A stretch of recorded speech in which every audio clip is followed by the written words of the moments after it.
Fala Dev, beleza? Se você está pensando aí em abrir um MEI para trabalhar como programador ou se você já atua dessa forma, esse vídeo é para você. Nesse vídeo eu vou mostrar quais são os riscos de você atuar como MEI na área de desenvolvimento de software e quais são as alternativas e os pontos que quase ninguém fala.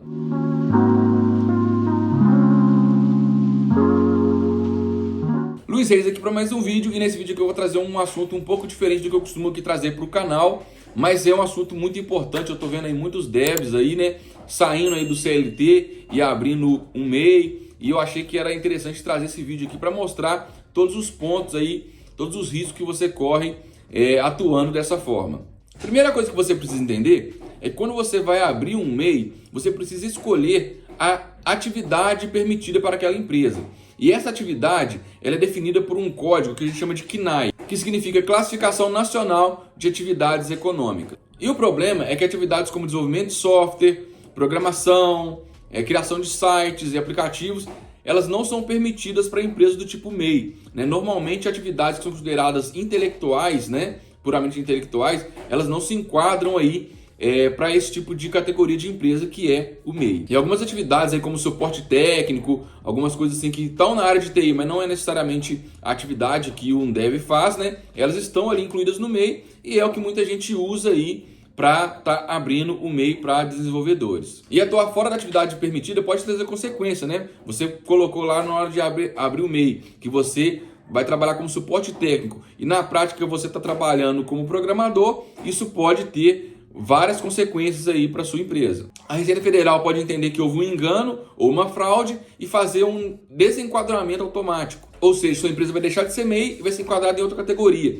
E você pode ser obrigado a pagar impostos retroativos, Imagina que você atua como MEI há 5 anos e a Receita vai lá e faz um desenquadramento porque você está fazendo atividades que não são permitidas. Ela pode te obrigar a pagar um retroativo de um imposto que é muito maior, que é um outro enquadramento que não seja MEI, E você vai ter que pagar aí além de um imposto retroativo, uma multa ou por engano ou por fraude. Além disso, as contribuições que você faz como MEI por INSS, elas podem ser consideradas inválidas, se sua empresa for desenquadrada e for considerada aí que você está tentando burlar aí a Receita Federal. Outro problema é um limite de faturamento, O MEI ele pode faturar até 81 mil por ano, ou seja, 6.750 por mês. Então o que muito dev faz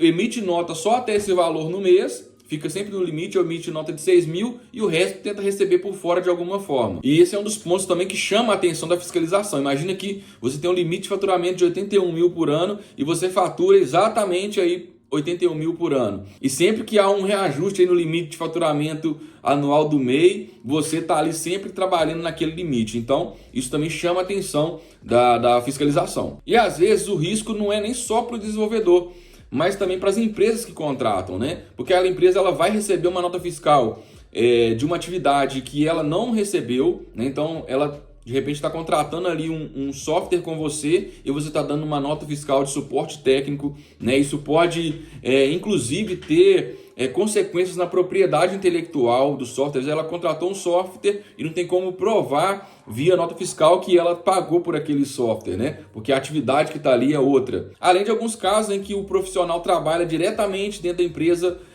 como se fosse um CLT, Só que ele é um MEI contratado ali. Isso pode trazer uma consequência grave para a empresa. Primeiro, por fraude, se tiver uma fiscalização. E segundo, ela pode ser obrigada, a pagar todos os benefícios como se aquele profissional fosse um CLT. Então, o profissional de repente trabalhou ali, fez um contrato como MEI com a empresa, trabalhou ali 1 ano, na hora que ele sai, ele pode, na justiça, recorrer ali todos os benefícios que o CLT tinha, o 13º salário, férias, o próprio acerto ali que a gente chama, Então, isso pode trazer uma consequência grave para a empresa. Às vezes ela quer simplificar ali o seu dia a dia fiscal, E aí quando o dev sai da empresa, e ele era um MEI ali dentro, pode ter um grande problema. Mas também não se limita a quando ele sai, porque pode haver fiscalização, A Receita pode ver, por exemplo, a empresa tá com 10 prestadores de serviço de suporte técnico na mesma área, para fazer a mesma coisa, e na verdade eles são programadores,